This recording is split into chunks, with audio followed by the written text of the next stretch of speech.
The poor choice of words, thrown at me instead of a greeting. At our family gathering just before my son's wedding was a baguette from a high-end French restaurant, laid out on a glass plate. Never had I imagined tasting such humiliation from my son's fiancée, whom I raised all by myself. However, this situation took an unexpected turn with the entrance of a man. Consequently, my in-laws ended up losing everything. My name is Sue, a 55-year-old housewife. My husband passed away early, and I raised my son Christopher on my own. This year, he turned 25, graduated from college, and found a job. Now, he's working hard as a professional, the pride of my life. He still lives with me at home in the house left by my late husband. I guess it's not wrong to want to spend more time with Christopher in this house. However, I was surprised earlier this year when he told me something unexpected.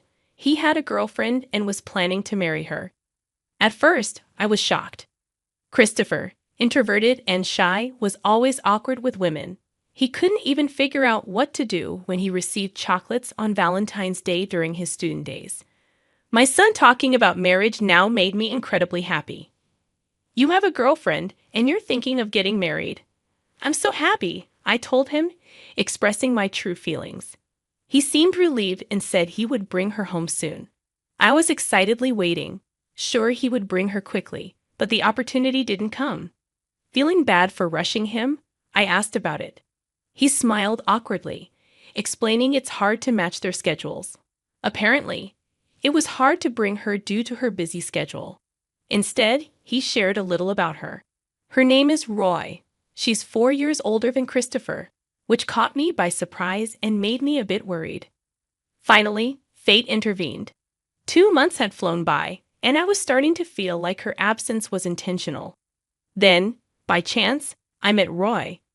It happened while I was enjoying lunch with a friend. The woman seated behind me began talking loudly about her upcoming wedding meeting the family, complaining about the hassle. She seemed to dislike the fact that the man was raised in a single-parent home and held his mom in high regard. She said, "I'm delaying meeting her. I want to see how long Christopher will put up with it." I told him to prove he's not a mama's boy. She had indeed mentioned Christopher's name.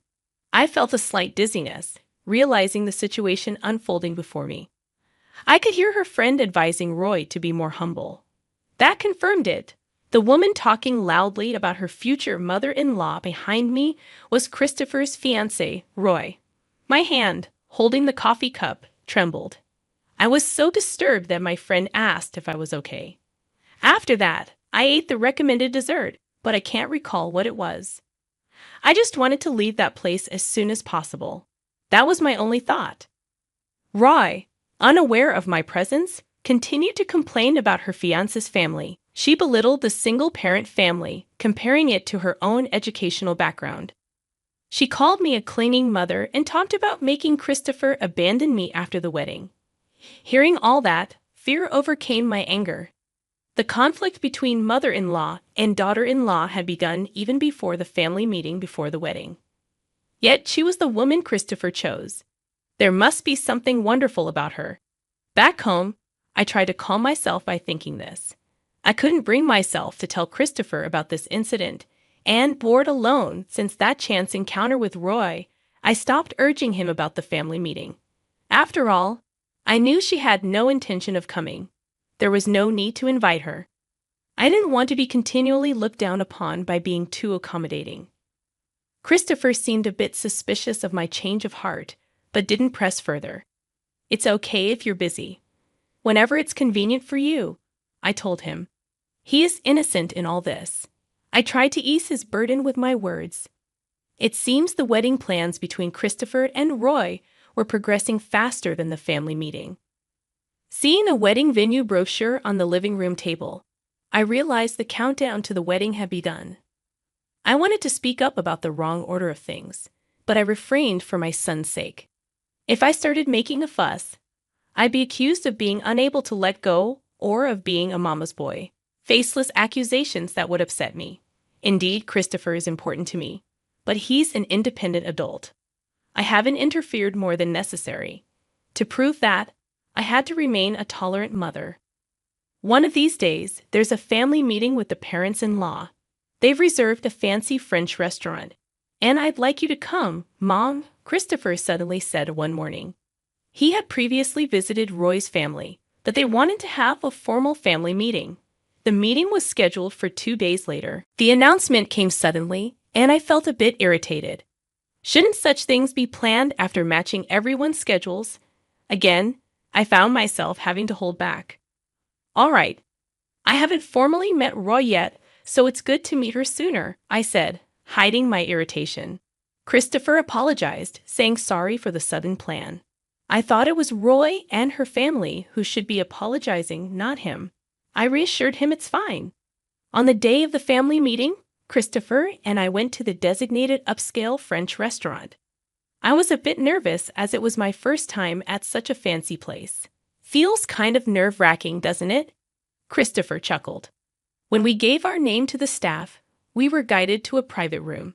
It seemed that Rui's family was already gathered there. Roy and her mother, Mara, were apparently present. "Excuse us," I said as I opened the door to the private room. Seated, there were Mara with a definite teacher vibe and Roy with slightly flashy makeup. Her demure dress didn't really match Roy's makeup. Probably Mara insisted on her wearing it for the family meeting. It didn't suit her at all. Roy and Mara didn't say a word until I finished my greetings. Furthermore, they scrutinized me from head to toe as if evaluating me. It was as if they had done me a favor by coming to listen to my greetings. I thought, this is the kind of daughter raised by such a mother. Since Christopher knew Mara, he said, "Long time no see." Indeed. I've been looking forward to meeting the famous mother. I've never had any connection with single mothers, Mara said with a laugh. There was a sting in her use of the term single mother. "Don't think that my daughter stole your precious son," she said with a refined laugh, saying something rather rude.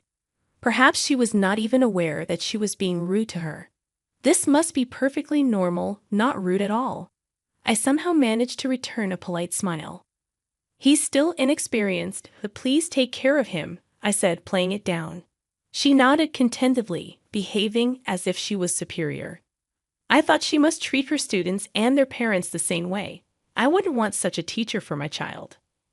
"Please have a seat." She invited me to sit down. Even at this point, Roy hadn't greeted me. She just looked at me with disdain. I had to resist the urge to pour the water on the table over her head. "Nice to meet you, Roy. I'm Christopher's mother." If we both remained silent, nothing would start. Reluctantly, I initiated the conversation. Then, Roy snorted in a mocking manner. "I know you just said that. I don't like people who repeat themselves.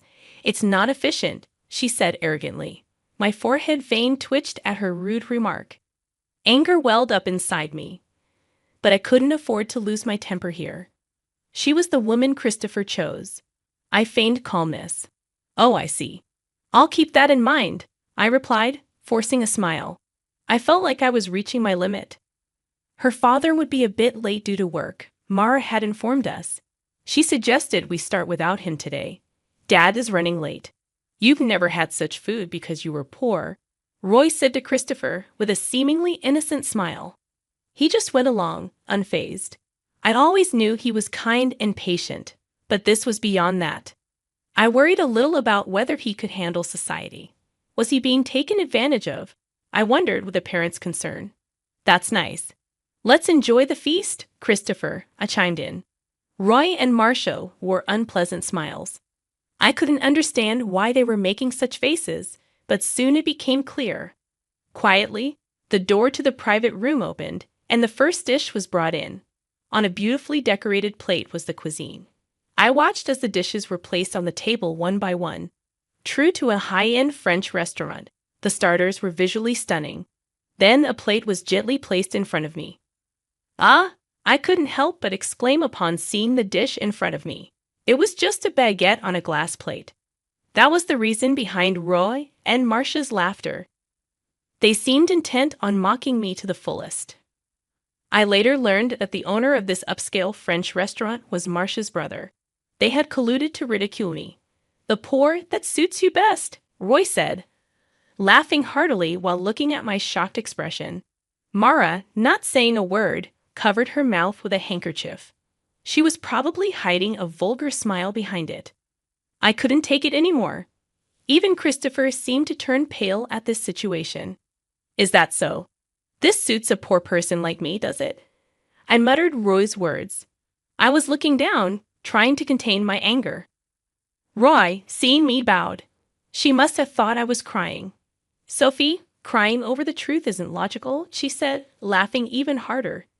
Normally, Mara would be expected to scold Roy for such rudeness.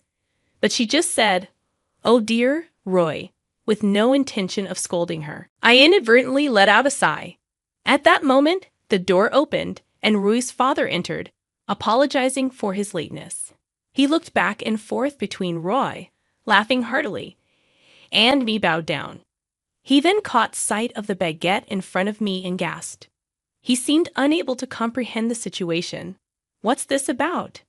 he asked Roy, sounding a bit panicked. She proudly explained the situation. "Dad, this is Christopher's mother, raised in poverty." I thought she wouldn't have experienced a fancy French restaurant baguette, so I had it specially prepared, she said. He scolded her, saying, "What are you talking about? That's taking the joke too far." But he couldn't hide his amusement. Deep down, he must have been mocking us too. The idea of such parents and their daughter becoming my family was unbearable. I slowly raised my bowed head. At that moment, his eyes widened in sheer surprise, his face turning pale very quickly.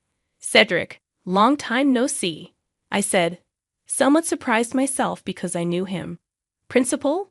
he exclaimed in shock. "I have been the principal of a private high school for 3 years. When a close friend's father passed away, he bequeathed this role to me. I was entrusted with the legacy of bringing new winds to the school. Reforming the school was no easy task, but I had the determination and perseverance from raising Christopher alone. I slowly but surely adjusted customs and brought fresh ideas. The teacher who was always harsh on me was Cedric, Roy's father. This insult from your daughter, I will never forget. Instead of loudly talking about the school's educational policies, maybe you should pay more attention to education at home," I said, staring him down. He had always berated me, saying a single mother can't be a principal. He even spread rumors that I couldn't properly educate my own child. "Hey, what does that mean? Sophie is Dad's boss." Seeing Cedric turn pale, Roy seemed to realize the magnitude of what she had done.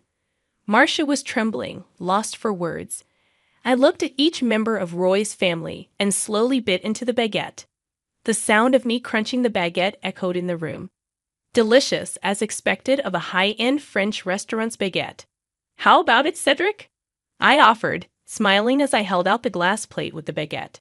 His hand trembled amusingly as he took it. "Don't get the wrong idea.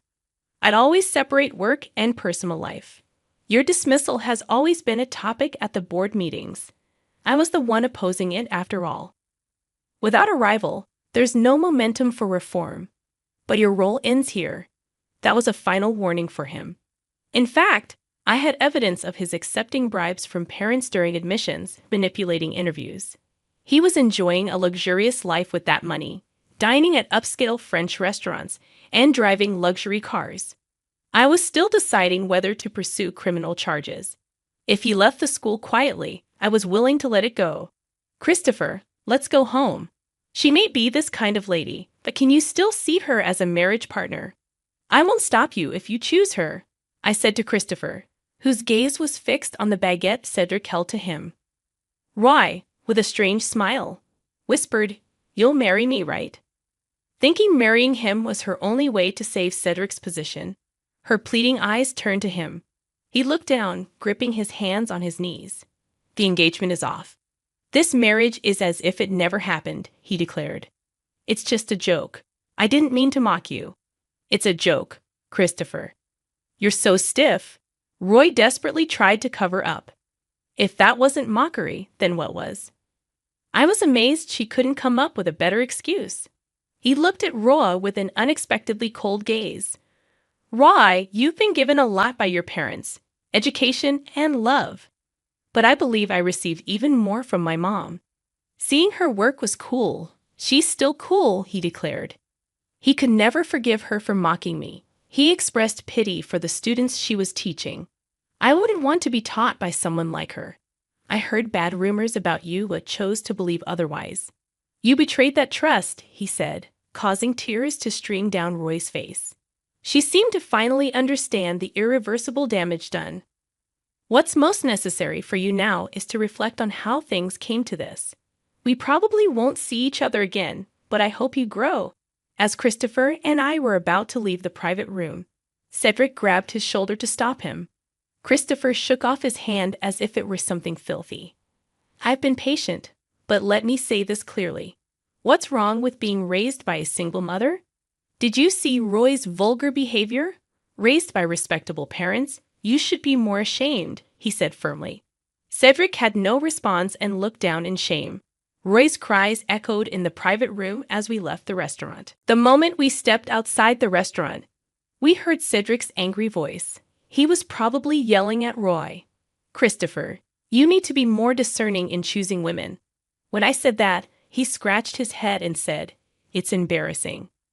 Apparently, Roy had aggressively pursued him. He tends to be easily swayed. Roy probably saw that in him. Anyway, it's good everything came out before the marriage. As we went home, I said, feeling relieved, the engagement was annulled. Roy demanded compensation, but Christopher dismissed it. He logically explained to his lawyer that Roy was entirely to blame for the broken engagement, and the compensation demand was dropped. When threatened with a lawsuit, she quickly backed down. Her parents must have advised her not to make things worse. Though I keep work and personal life separate, Cedric had to leave the school. The bribery issue during admissions was about to become public. Faced with leaving quietly or going to court, he chose the former, an expected choice. Now unemployed, he's desperately seeking a new job. But bad rumors spread fast in the same industry. It's unlikely many schools would hire a teacher with such a reputation.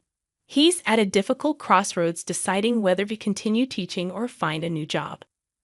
Roy resigned from her tutoring job. Having bragged about getting married, the broken engagement left her too embarrassed to face her colleagues and students. I heard she couldn't stand to teach towards the end due to stress. Currently, she is reportedly confined to a room in her parents' house, not even seeking a new job.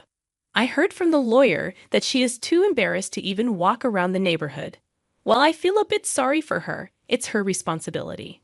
Marcia, burdened with 2 unemployed adults, is reportedly preparing for divorce.